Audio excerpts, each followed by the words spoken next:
Hello everyone, my name is Intakab and today I will be designing a mat foundation.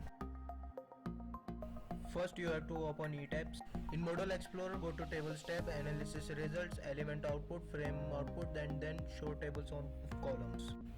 Select Story 1 and in output case select that load. Change station into ascending order and note the p-values. Similarly, note the p-values for live load.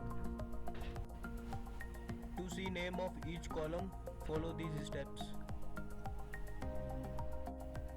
To know dimension of each column, go to Model, Structural Objects and click on Story 1 and select column and then C1. Here you can see dimension of column C1, then you can see dimension of column C2 and respectively for other columns.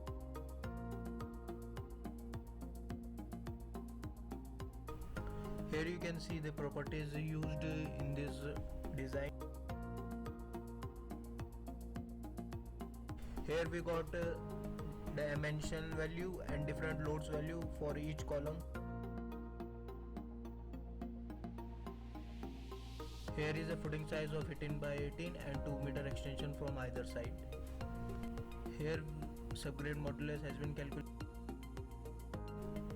Here, as there is no provision for strip width, so we can take 4 meter width.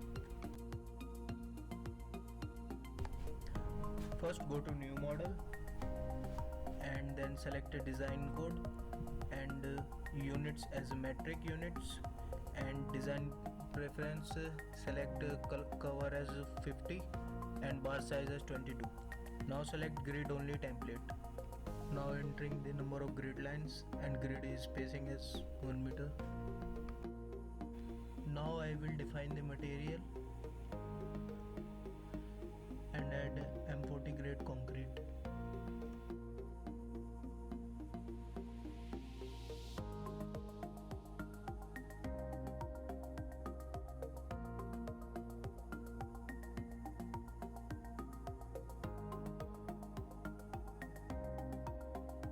Now adding rebar of grade HYSD 500.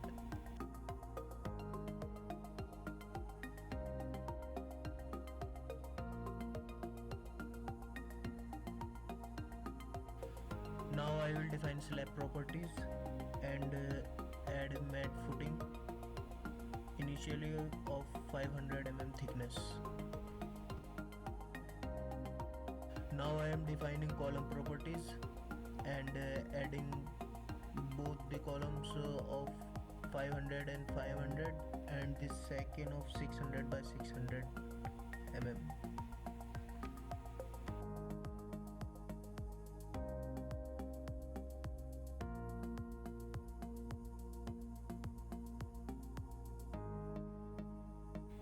Now adding soil subgrade properties and modifying it by 3E plus 04. Now checking the load pattern that both dead and live are mentioned and in load cases linear static is there. Now adding different load combination, first for ultimate and then for service load.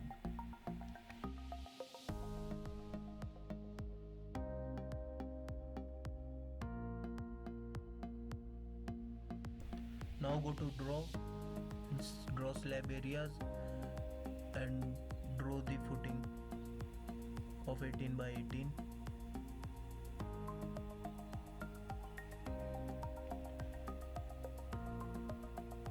Now we are expanding the footing by 2 meter.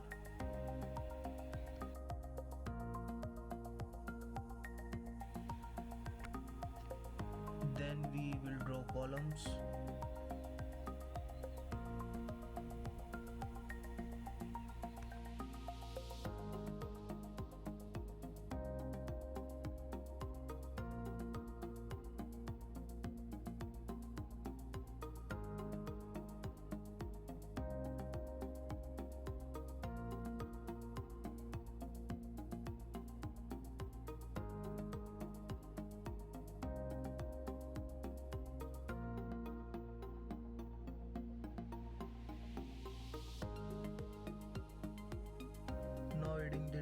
strip. Uh, Strip layer A for horizontal strip, and we will choose strip layer B for vertical strips.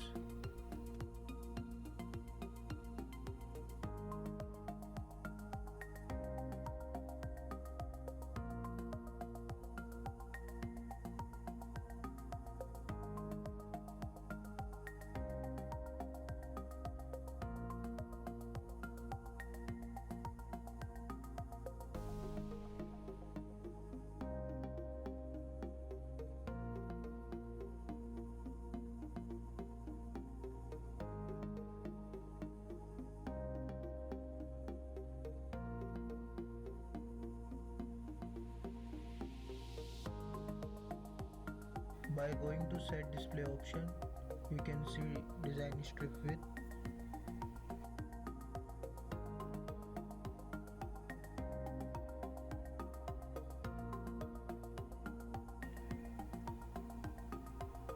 Now selecting footing to assign a soil property to it.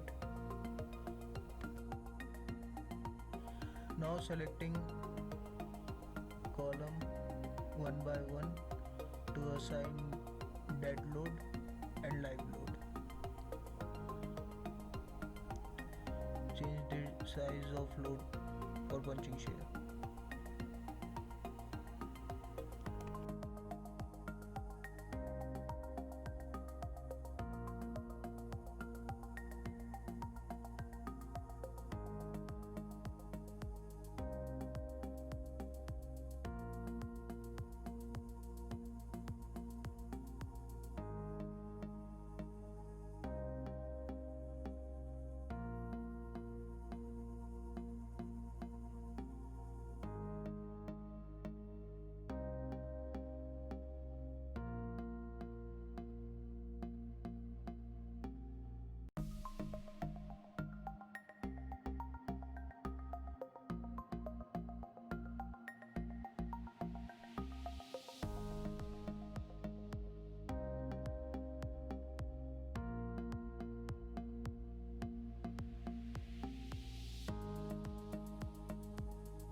You can check the load assigned by right clicking on the column.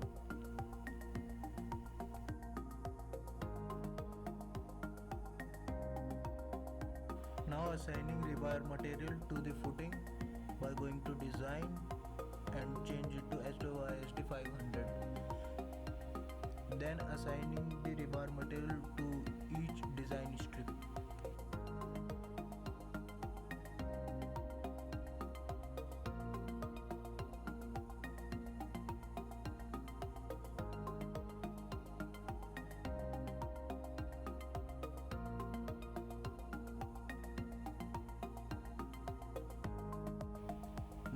we will run analysis.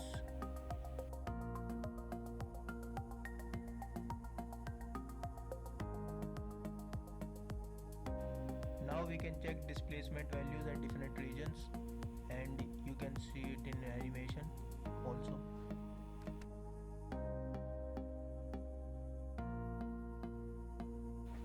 Now go to design and check punching shear.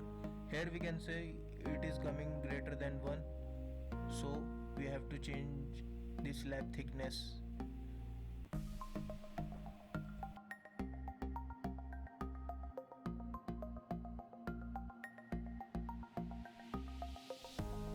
Again it is coming at some regions greater than 1, so we will again increase the thickness.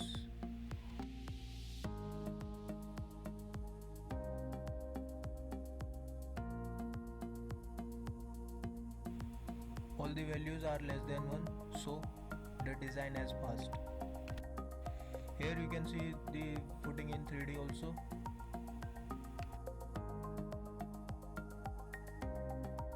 Now go to display and click on show strip forces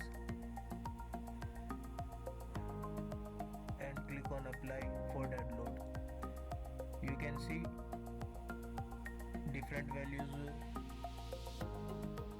and for live load also different. Click on show slab design and impose minimum reinforcing, then apply, and you can see values for top and bottom also, and for different layers. We can also check this slab forces and stresses. Here we can see maximum moment and minimum moment values at different regions also. Here we can see crack width at bottom and top face also. Here we can see that it is e to the power -3, which means that the crack widths are very minimum. Now we will run the detailing.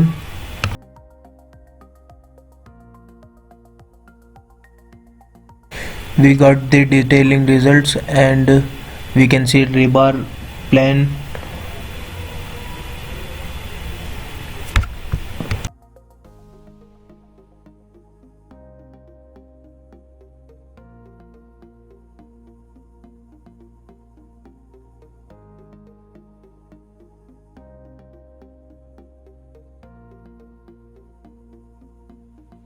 In the rebar table, we can see dimensions of different bars used and their cutting lengths. In bill of quantities, we can see total quantity of bar used.